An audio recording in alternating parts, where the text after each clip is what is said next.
MCom final एबीएसटी के प्यारे विद्यार्थियों, आपके जीएसटी का जो पेपर है, कंपलसरी पेपर है, वस्तु एवं सेवा कर। अब इसमें जीएसटी के पेपर में क्या है कि आपके जो एक आज का जो अपना चैप्टर है, टॉपिक है, वो है जीएसटी में टैक्स असेसमेंट, कर निर्धारण। तो कर निर्धारण, असेसमेंट ऑफ टैक्स, कर निर्धारण एक बहुत बड़ी प्रक्रिया है जिसमें करदाता द्वारा कितना जीएसटी पेबल होगा उसकी गणना करना, और जो गणना की गई जीएसटी है उसको उसका पेमेंट कर दिया गया है या नहीं कर दिया गया है, और कौन कौन से प्रावधान उस व्यापारी पर लगेंगे। तो जीएसटी असेसमेंट कर निर्धारण एक लंबी चौड़ी प्रोसेस है, इट्स ए बिग टर्म। तो इसमें जो आपका जीएसटी में जो टैक्स असेसमेंट है वो चार प्रकार से है।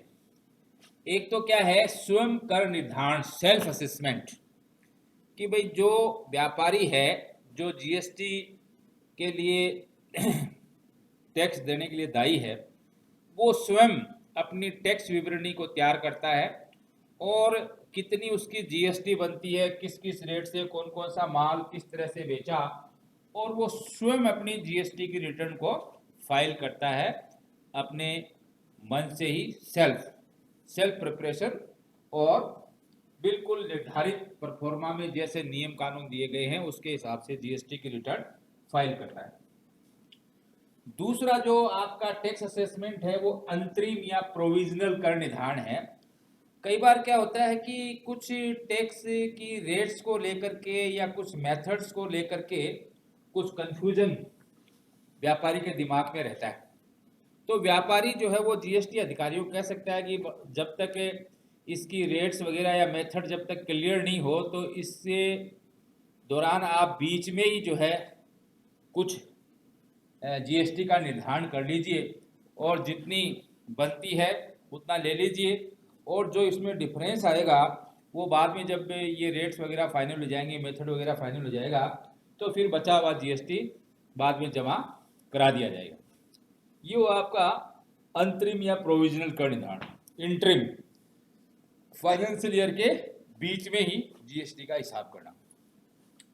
फिर आपके हैं सर्वोत्तम निर्णय कर निर्धारण, बेस्ट जजमेंट असेसमेंट।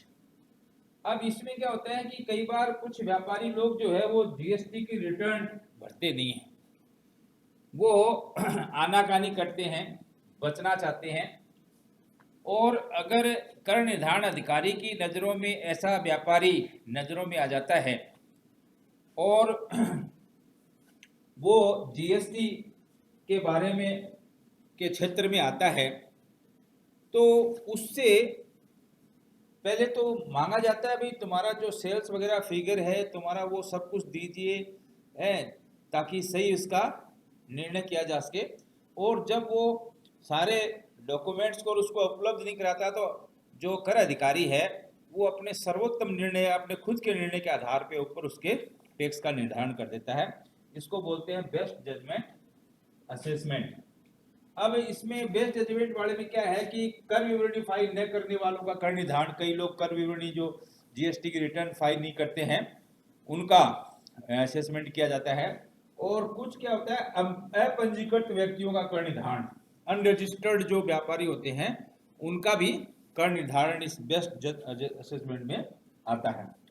और एक आपका इमीडिएट असेसमेंट, तुरंत कर निर्धारण। इसका मतलब ये हुआ कि कई बार किसी व्यक्ति का माल वगैरह पकड़ा जाता है और ये नहीं पता चलता भाई ये किस व्यक्ति का माल है, स्वामी कौन है, तो ऐसी अवस्था में जो उस माल का धारक होता है उसी से जीएसटी वसूल कर दी जाती है और इमीडिएट जो है कर का निर्धारण कर दिया जाता है। तो ये असेसमेंट, टैक्स असेसमेंट जो है, कर निर्धारण, इसके बारे में आपको विस्तृत अध्ययन करना है जीएसटी में, और इसके लिए अब आपका इसका गहन अध्ययन अपन करेंगे। ये इसकी इंट्रोडक्टरी बातें थी जो मैंने आपको समझाने की कोशिश की हैं। अब क्या है कि कर निर्धारण संबंधी प्रावधान किसी भी कर अधिनियम का एक महत्वपूर्ण भाग है। यह प्रावधान सरल और संक्षिप्त होने चाहिए जिससे करदाता इन्हें सरलता से समझ सके और इनकी अनुपालना कर सके। कर निर्धारण के संबंध में एक महत्वपूर्ण फैसले में यह उल्लेख किया गया है कि शब्द कर निर्धारण एक विस्तृत शब्द है जिसमें कर के उत्तरदायित्व के निर्धारण के साथ साथ करदाता पर कर दायित्व लगाने की समस्त प्रक्रिया सम्मिलित है। कर निर्धारण की सीमित शब्दों में नहीं बांधा जा सकता, जैसे मैंने आपको पहले बताया कि is a big term tax assessment, क्योंकि कर के उत्तरदायित्व के निर्धारण के साथ साथ करदाता पर कर दायित्व लगाने की समस्त प्रक्रिया सम्मिलित है इसके अंतर्गत, उसको बोलते हैं टैक्स असेसमेंट। जीएसटी अधिनियम की धारा 2(11) के में इसे निम्न प्रकार से परिभाषित किया गया है कि निर्धारण से आज से इस अधिनियम के अधीन कर दायित्व निश्चित किए जाने से और इसके अंतर्गत स्वयं कर निर्धारण, अंतरिम या प्रोविजनल कर निर्धारण, सर्वोत्तम निर्णय कर निर्धारण या तुरंत कर निर्धारण भी सम्मिलित है। अब जीएसटी अधिनियम में क्या है कि कर निर्धारण के बारे में जो खास बातें बताई गई हैं उससे संबंधित केंद्रीय वस्तु एवं सेवा कर अधिनियम एवं नियमों में कर निर्धारण प्रावधानों का बहुत ही संक्षेप में और सरल भाषा में वर्णन किया गया है। इन प्रावधानों में प्रमुख रूप से कर निर्धारण के प्रकार एवं प्रत्येक प्रकार के कर निर्धारण में कर निर्धारण की प्रक्रिया का वर्णन है। कर निर्धारण संबंधी प्रावधानों का वर्णन धारा 59 से लेकर के 64 में तथा कर निर्धारण संबंधी नियमों का वर्णन नियम 98 से 100 में किया गया है। अब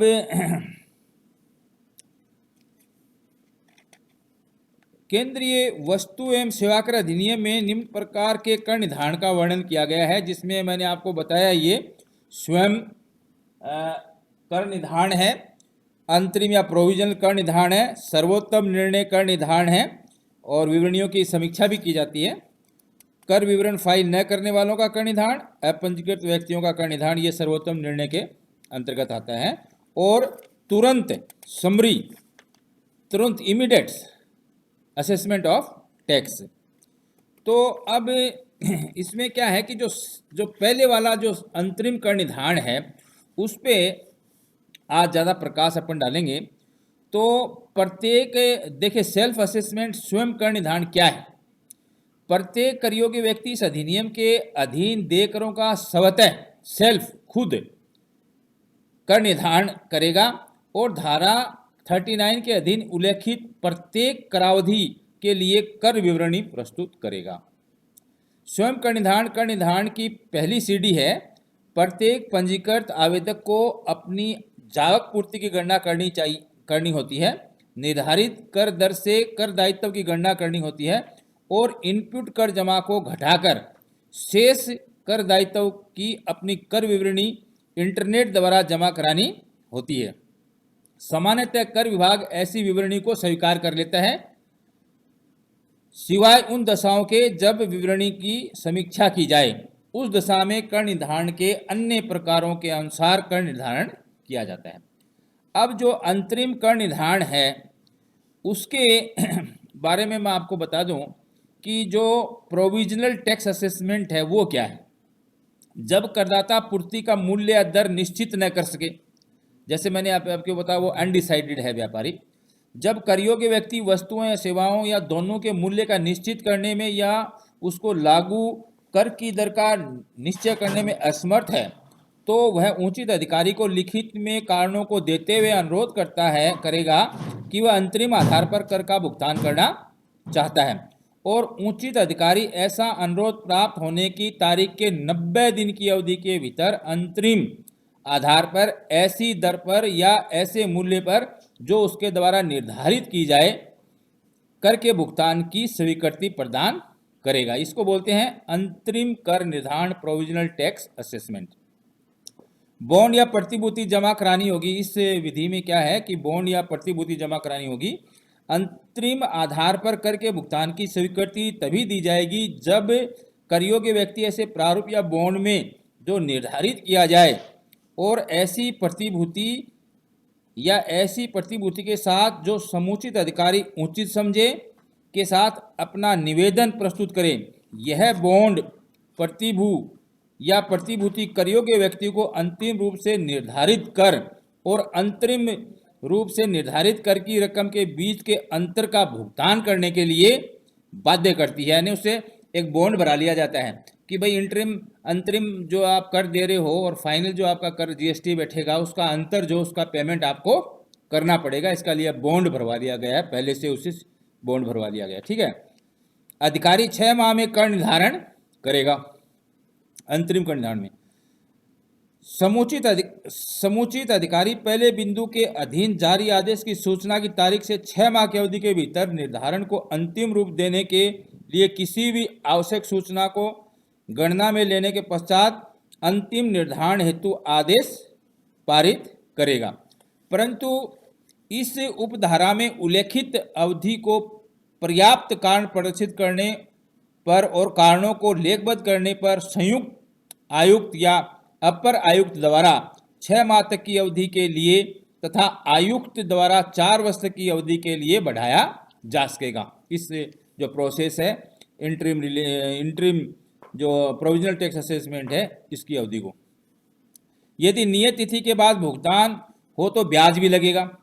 यदि किसी पंजीकृत व्यक्ति ने वस्तुओं या सेवाओं की आपूर्ति या दोनों पर अंतरिम कर निर्धारण के अधीन देकर का भुगतान नियत तारीख तक और धारा 39(7) या उसके अधीन बनाए गए नियमों के अनुसार नहीं किया है, अर्थात कर का भुगतान करने में विलंब हुआ है, तो वह धारा 50 उपधारा 1 के अधीन निर्दिष्ट दर पर वस्तुओं या सेवाओं या दोनों की उक्त आपूर्ति के संबंध में कर के भुगतान करने की नियत तिथि के पश्चात वास्तविक भुगतान की तारीख तक के ब्याज का भुगतान करने का दायी होगा, चाहे ऐसी रकम का भुगतान अंतरिम कर निर्धारण के लिए आदेश जारी करने से पूर्व या पश्चात कभी भी किया गया हो। ये आपका प्रोविजनल जो टैक्स असेसमेंट है उसका नियम है कि यदि नियत तिथि के बाद भुगतान हो तो ब्याज भी लगेगा।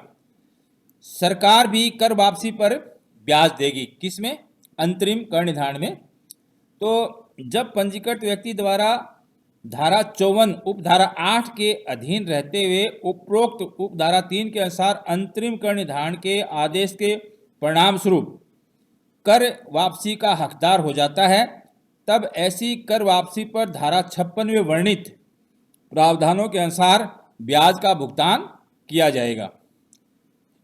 यानी कि अगर जो रियल जो जीएसटी बनती है उसमें और प्रोविजनली जो आपने जीएसटी की थी उसका जो डिफरेंस है वो आपको देना पड़ेगा। अगर आप पेमेंट करने में देरी करते हैं तो उस जो डिफरेंस दे था उस पर आपको ब्याज भी देना पड़ेगा। और अगर आपने प्रोविजनल कर निर्धारण में जीएसटी पहले ही ज़्यादा दे रखी है तो सरकार को उसका रिफंड करना पड़ेगा। आपने जो ज़्यादा जीएसटी दी है और रिफंड में देरी होगी तो उसके ऊपर सरकार को ब्याज भी देना पड़ता है। तो अंतरिम जो कर निर्धारण है, procedure for provisional of tax assessment, जो अंतरिम कर निर्धारण है उसकी क्या प्रोसीजर है? तो इसमें देखिए, पहले तो आवेदन प्रस्तुत करेगा जो पंजीकृत व्यापारी है वो जीएसटी ASMT 01 में, फिर आवेदक को नोटिस व नोटिस का जवाब, ठीक है, फॉर्म GST AM 02 और फॉर्म GST ASMT 03, आवेदन स्वीकृत करना और 25% तक प्रतिभूति मांगना, ये अंतरिम कर निर्धारण की प्रक्रिया है। आवेदन प्रस्तुत किया, फिर आवेदक को नोटिस आएगा, फिर नोटिस का जवाब देगा आवेदक, फिर आवेदन स्वीकृत करना और 25% प्रतिभूति मांगना, करदाता बंद पत्र में प्रतिभूति देगा जो व्यापारी है वो, और फिर उसके बाद अतिरिक्त सूचना मांगना एवं कर मांग या वापसी का उल्लेख करना।